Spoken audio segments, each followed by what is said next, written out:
మరోమారు ఖాళీ కుర్చీలకే ప్రసంగం చెప్పారు ముఖ్యమంత్రి రేవంత్ రెడ్డి. జనమంతా వెళ్లిపోవడంతో చేసేదేమీ లేక ఖాళీ కుర్చీలను చూస్తూ ప్రసంగించారు. ఖమ్మం జిల్లా చింతకాని మండలం జగన్నాథపురం సభలో ముఖ్యమంత్రి రేవంత్ రెడ్డి మాట్లాడే సమయానికి 90% సభా ప్రాంగణం ఖాళీ అయిపోయింది.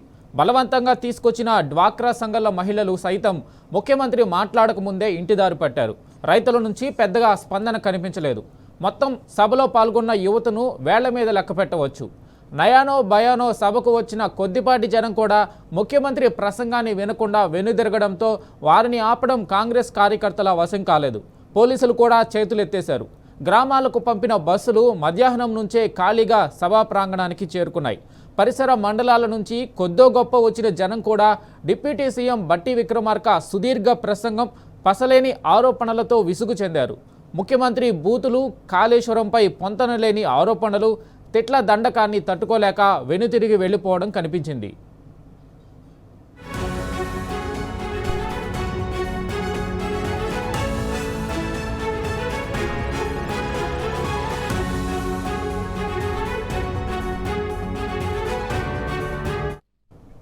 దీనిపై పూర్తి అప్డేట్ మా ప్రతినిధి సాంబశివరావు అందిస్తారు. సాంబశివరావు, చెప్పండి, సీఎం సభ ఖాళీగా ఉండడానికి, జనం లేకుండా ఉండిపోవడానికి అక్కడ జరిగిన కారణం ఏంటి?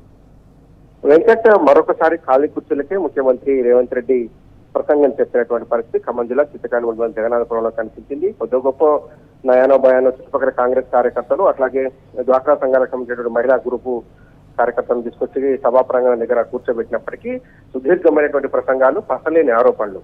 ముఖ్యంగా కాంగ్రెస్ ప్రభుత్వం ఏం సంక్షేమం చేసిందో చెప్పకుండా గత ప్రభుత్వాన్ని విమర్శించడంతో పాటు కాళేశ్వరం సంబంధించినటువంటి అంశంలో అనేక అబద్ధాలు ప్రచారం చేస్తూ పొంతం లేని ప్రసంగాలు చేసినటువంటి నేపథ్యంలో ప్రజలు విసుగు చెంది అక్కడి నుంచి వెళ్లిపోవడం కనిపించింది. పొద్దున కావచ్చు, నిన్న జరిగినటువంటి రైతు మేళాలో కూడా ఇలాంటి పరిస్థితులే కనిపించినటువంటి నేపథ్యం ఉంది. ఉదయం నుంచి కూడా ఏదైతే గ్రామాలలో కేటాయించినటువంటి బస్సుల్లో వచ్చేందుకు ప్రజలు ఆసక్తి చూపలేదు. ముఖ్యంగా మహిళల నుంచి ఎక్కడ ఆసక్తి కనిపించలేదు.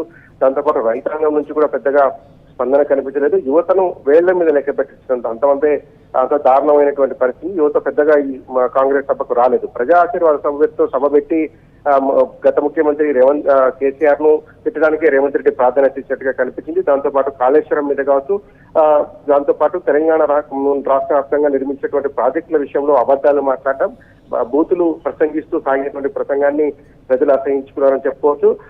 బట్టి విక్రమార్క మాట్లాడుతున్నప్పుడే దాదాపు సగానికి పైగా సభా ప్రాంగణం ప్రారంభమై ఖాళీ అయిపోయింది. ప్రజలు ఇంటికి వెళ్లిపోవడం కనిపించింది. వారిని ఆపేందుకు కాంగ్రెస్ కార్యకర్తలు ఇచ్చినటువంటి ప్రయత్నాలు కూడా ఫలించలేదు. ఎవరు కూడా ఆ సభా ప్రాంగణంలో ఉండేందుకు ఇష్టపడలేదు. దాంతో పాటు ముఖ్యమంత్రి మాట్లాడుతున్నటువంటి సందర్భంలో కేవలం 10% ప్రజానికం కూడా అక్కడ లేరని చెప్పుకోవచ్చు. ఎందుకంటే మొత్తంగా సభా ప్రాంగణం అంతా, మీడియా గ్యాలరీకి వెనకాల ఉన్నటువంటి మొత్తము సభా ప్రాంగణం అంతా కూడా ఖాళీ అయిపోయింది. ఖాళీ కుర్చీలు దర్శనమిచ్చాయి. ఖాళీ కుర్చీలకే ముఖ్యమంత్రి రేవంత్ రెడ్డి మరోసారి తన ప్రసంగాన్ని వినిపించాల్సిన పరిస్థితి కనిపించింది. ప్రజల నుంచి స్పందన లేకపోవడం, వచ్చినటువంటి కార్యకర్తలు కూడా నిరాశపడుతూ వెళ్లిపోయారు. గత 3 ఏళ్ల కాలంలో, 2.5 సంవత్సరాల కాలంలో 5 సార్లు ఖమ్మం జిల్లాలో పర్యటించారు ముఖ్యమంత్రి రేవంత్ రెడ్డి. సభలు, సమావేశాలకు సంబంధించి ఒక సందర్భంలో వరదలు వచ్చినప్పుడు పర్యటించారు. ఇప్పటి వరకు ఖమ్మం జిల్లాకు ఏం చేస్తారో చెప్పకుండా గత బీఆర్ఎస్ ప్రభుత్వం చేసినటువంటి పనులను కూడా కించపరుస్తూ వాటిని వక్రీకరించేటువంటి ప్రయత్నం చేస్తున్నటువంటి ముఖ్యమంత్రి ప్రసంగాన్ని ప్రజలు తిరస్కరించారని చెప్పుకోవచ్చు.